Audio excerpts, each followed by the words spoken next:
Bismillah, alhamdulillah, wassalatu wassalamu ala rasulillah Muhammad ibn Abdillah wa alihi wa sahbihi wa man tabi'ahu wa nasarahu wa wala amma ba'du. Allahumma inna na'udhu bika min zallatil lisan, Allahumma inna na'udhu bika bima nuhsin. Pemirsa yang dirahmati Allah, Allah subhanahu wa ta'ala menciptakan makhluk, ada yang taat terus, ada yang maksiat terus, ada yang kadang taat, kadang maksiat. Makhluk Allah yang Allah ciptakan taat terus namanya apa? Malaikat. Ada makhluk Allah yang Allah ciptakan dia maksiat terus, ngebangkang terus, melakukan perbuatan dosa terus. Siapa namanya? Iblis dan setan. Ada yang kadang-kadang maksiat, kadang-kadang taat. Namanya apa? Manusia kita. Maka ada makhluk Allah yang mereka itu tidak pernah ingkar, tidak pernah membangkang atas apa yang diperintahkan oleh Allah Subhanahu wa taala. Namanya malaikat. Malaikat ini Allah ciptakan ketika ada yang sujud, sujud terus. Sampai akhir zaman sujud. Nggak makan, nggak minum, nggak ngapa-ngapain. Ada malaikat disebut malaikat yang paling agung, yaitu Hamalatul Arsy. Hamalah itu artinya pemikul. Arsy itu arsy-nya Allah Subhanahu wa taala. Ini malaikat yang paling besar dari segi size, ukurannya. Itu dari pertama kali diciptakan arsy sampai sekarang, malaikat itu mikul arsy terus. Itu arsy Allah Subhanahu wa taala, malaikat memikul kakinya di lautan, di bumi. Jalla jalaluhu ta'ala fi'ula, begitu besarnya ciptaan Allah Subhanahu wa taala. Tapi ada juga yang perlu kita perhatikan dalam sisi lain permasalahan malaikat ini. Malaikat ini bilangannya kita nggak tahu berapa. Wa ma ya'lamu junuda rabbika illahu. Ma ya'lamu junuda rabbi illahu.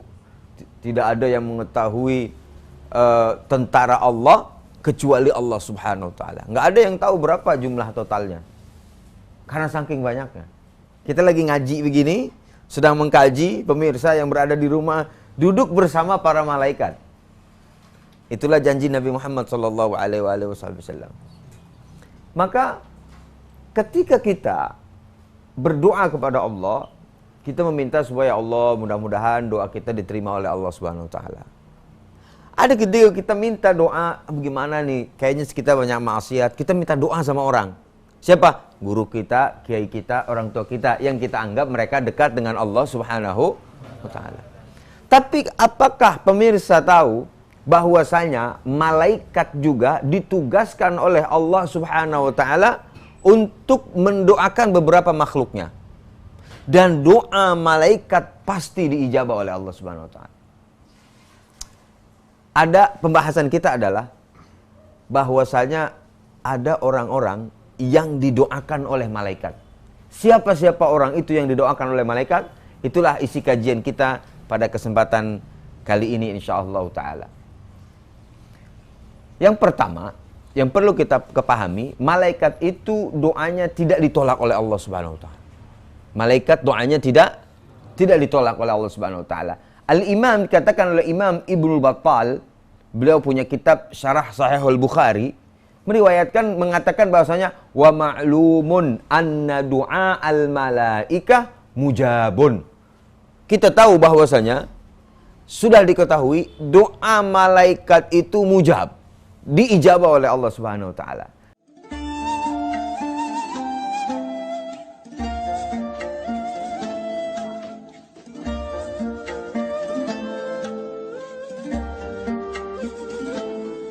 Jadi doa malaikat pasti diijabah oleh Allah. Siapa-siapa orang-orang yang mendapatkan doa dari malaikat yang pasti diijabah oleh Allah Subhanahu wa taala? Yang pertama, dalam hadis Nabi Muhammad sallallahu alaihi wasallam pernah berkata, "Al malaikatu tusalli ala ahadikum ma dama fi musallahu alladhi shalla fihi."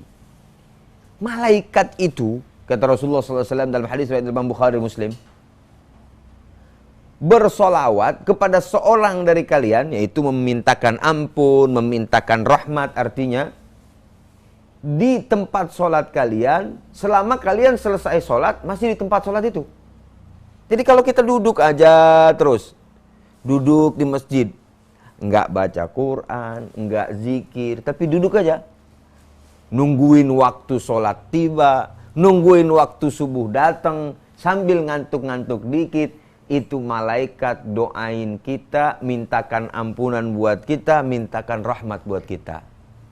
Pada ngantuk nggak nungguin sholat.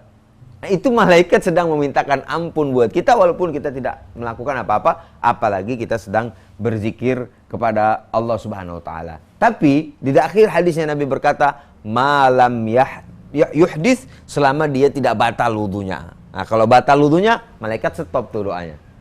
Jadi kalau kita masih punya wudu, duduk di tempat kita sholat, maka itu malaikat memintakan ampun. Apa doanya malaikat ketika itu? Allahumma ghfir lahu, Allahumma arhamhu. Ya Allah, ampuni dia, ya Allah, rahmati dia. Jadi tadi malaikat ngedoain orang-orang yang duduk di masjid walaupun tidak berzikir, walaupun tidak baca Quran, selama dia masih dalam kondisi berwudu.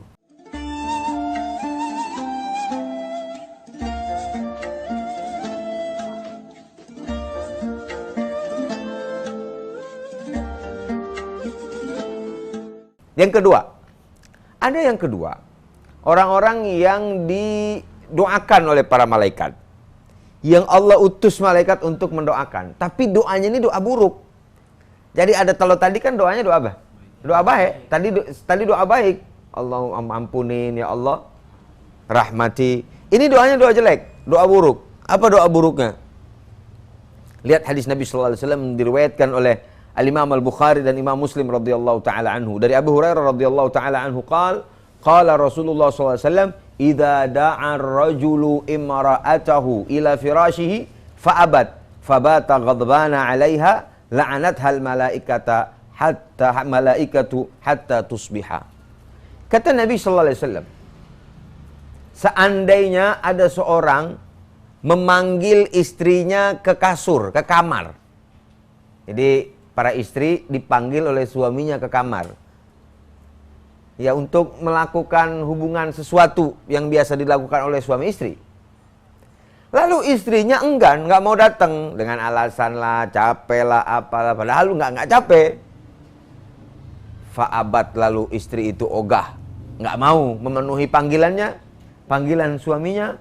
Maka di sini kata Rasulullah SAW, dilaknat oleh malaikat sampai waktu subuh. Hati-hati para istri sekalian. Kewajiban istri adalah berbakti kepada suami. Dan nilai bakti puncaknya adalah ketika dipanggil oleh suami menuju kamar untuk melakukan hubungan suami istri, lalu istri enggan, itu dilaknat oleh malaikat.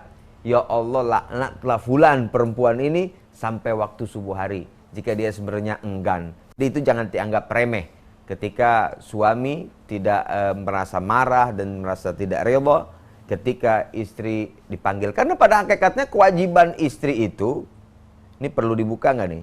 Jadi kewajiban istri itu cuma ketika dipanggil oleh suami ke kamar. Sisanya itu tidak wajib istri itu. Dalam tanda kutip, tugas.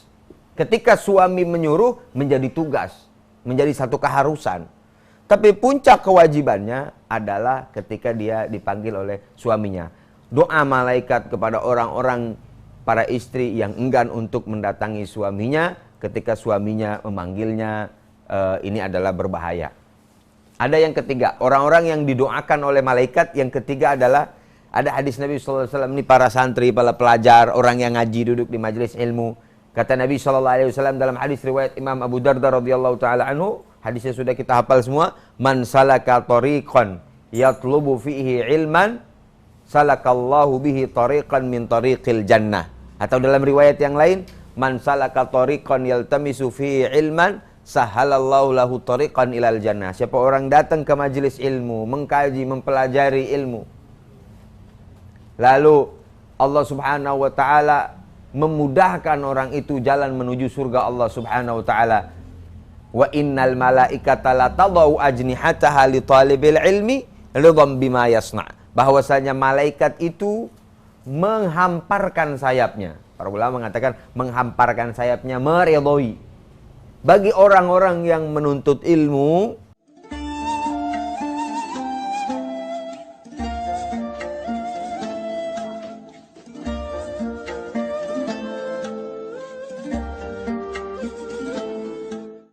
Karena redha atas apa yang mereka lakukan, itu para malaikat. Jadi malaikat juga meredhoi, memberikan doa supaya Allah Subhanahu wa taala meredhoi orang yang mengkaji, mempelajari ilmu agama.